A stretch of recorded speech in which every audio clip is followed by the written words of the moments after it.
Next up, we have Corey Brooke Cooper. Now, Corey is a pharmacist, a life coach, and master certified health and nutrition coach. With more than a decade of experience, she teaches women how to stop sacrificing their health for other people's priorities. But as a busy working mom, juggling everything, she fell into the same trap that so many of us do. Grabbing whatever was quick. How many of us do that, right? Skipping workouts and running on fumes. Then came the wake up call, okay, a pre diabetes diagnosis. And given her background and family history, she knew exactly what that meant. And it scared her. It scared the crap out of her. That's exactly what she shared with us. It scared the crap out of her. So that's when she realized that she realized she had GLP-1s all wrong. So welcome, Corey. Tell us a little bit about that story. Yeah, thanks so much, Laura. Yeah, I'm so glad to be here with you all and be able to share because I was always skeptical and until I had my own wake-up call with the prediabetes diagnosis, that changed everything for my perception on how I thought about using peptide therapy. So, as you mentioned, I am a pharmacist, and so I'm supposed to know all these things, right? I'm supposed to know how to take care of myself, and I'm supposed to help other people take care of themselves. I mean, that's what I basically built a business around. But what was happening was that I was not able to find the time. So I was juggling the same busy schedule that a lot of you probably are. So I had a busy full-time job. My husband worked full-time. I had a son who has a very busy sports schedule. So he definitely keeps us moving. And I was falling into that trap of not taking care of myself, eating on the go, not sleeping, pretending that I was getting rest when I called myself taking a quick nap. And none of that was actually working. And so one day I had my annual checkup, and my doctor said, "Hey, your A1C is up." And she didn't say pre-diabetes because she and I both knew what she meant by saying that my A1C was up. And I have every family member on my mother's side basically has type 2 diabetes. And I know that once you cut those genes on, it is hard to cut them off. So it definitely really scared me to think that that might be the path that I was headed down because I wasn't taking time to take care of me.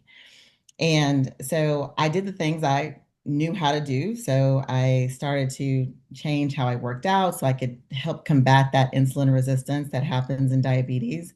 I changed the foods or even the way I put food together so that it kept my blood sugar stable throughout the day. I tried to get more rest. That didn't quite work out, but I definitely made the attempt. And so my blood sugar got better. So I was able to control my blood sugar, but for some reason, I wasn't losing the weight. And that just didn't make any sense. Like, if you're doing all the things that would help to support decreasing insulin resistance and help to improve your blood sugar, you should, in theory, lose weight. But for whatever reason, I wasn't. And so it was then that I said, okay, maybe there's something different I need to pay attention to about GLP-1s that I was kind of biased to. I mean, I started using GLP-1s in I had a diabetes practice back when GLP-1s were first approved, so back in 2005. So I used them for type 2 diabetes, and I looked at them as a tool for vanity weight loss. That was how I viewed them until I got to this place of not understanding why it wasn't making sense, why I could do the things that I'm supposed to do that I know for years have worked to help people lose weight, but it wasn't working anymore.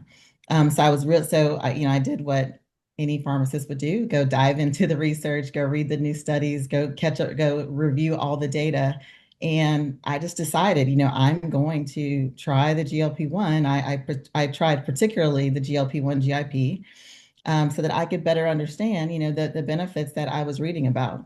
And what I found was an amazing tool that literally has been a game changer for me personally and for now people that I have had the opportunity to share this with.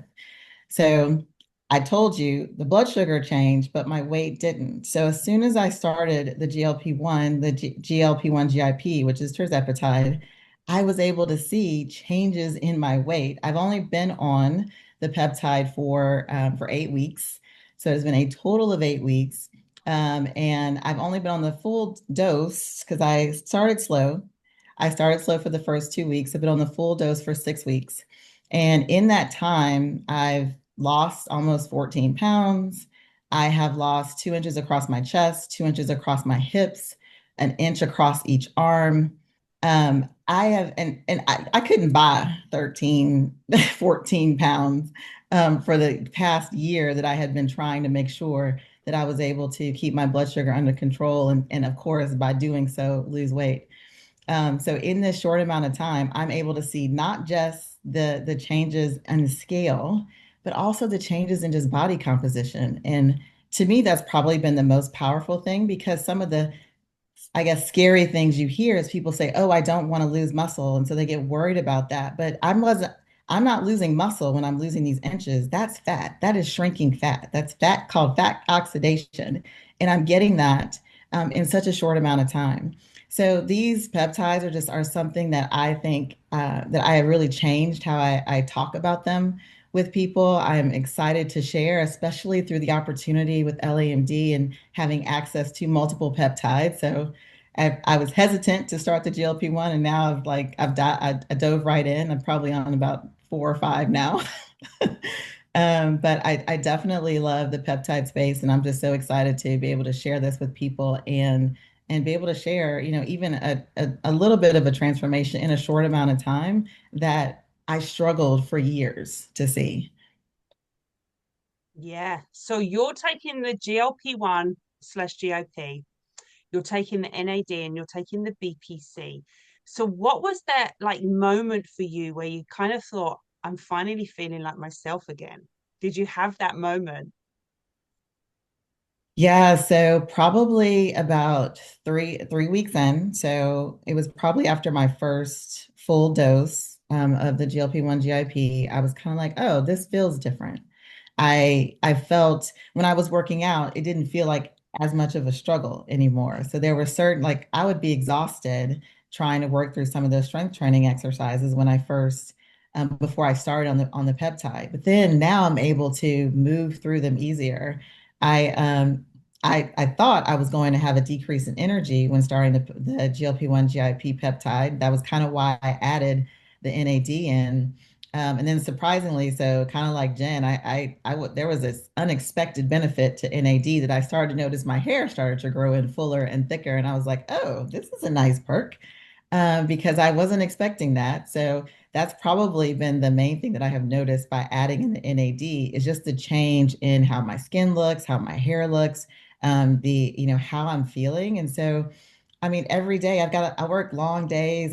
Y'all see me, I'm in my hotel room right now. So I'm traveling all the time. I keep a pretty full schedule and I've been able to really, handle all of that with the support of these peptides. Yeah. So talk to us a little bit. Obviously, the GLP-1, it helps with the food noise and cravings. So did it help you with that side of it?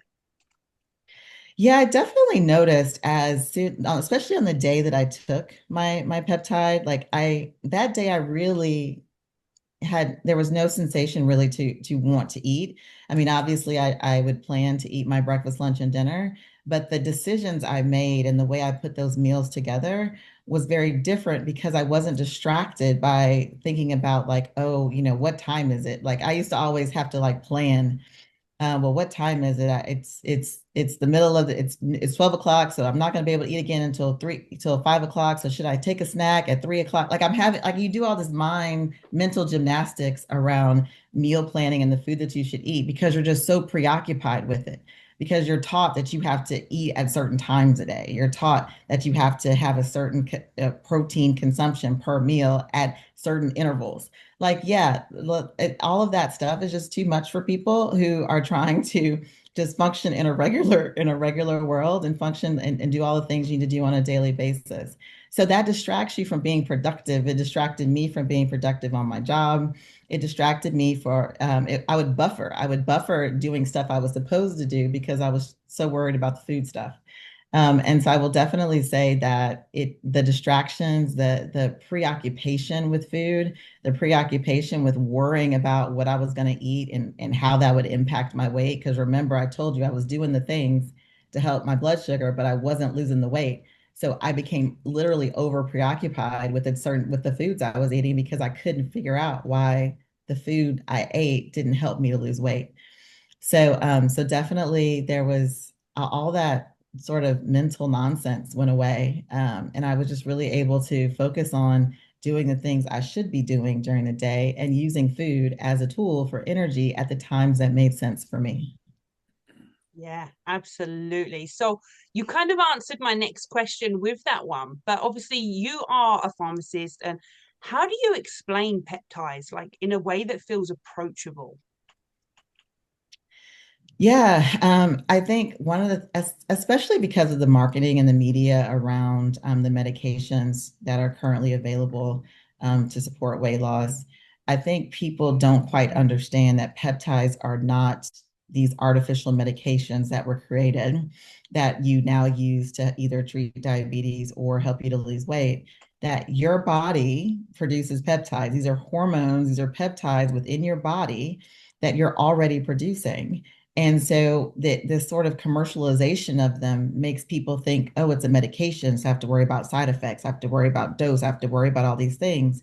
And so I just tell people, look, it's kind of like a lot of people can relate to diabetes. Diabetes is obviously a well-known problem in this country. And so a lot of people relate to the story of insulin, that some people need insulin and some people don't. So if your body needs insulin, you give insulin to help your body do what it needs to do naturally.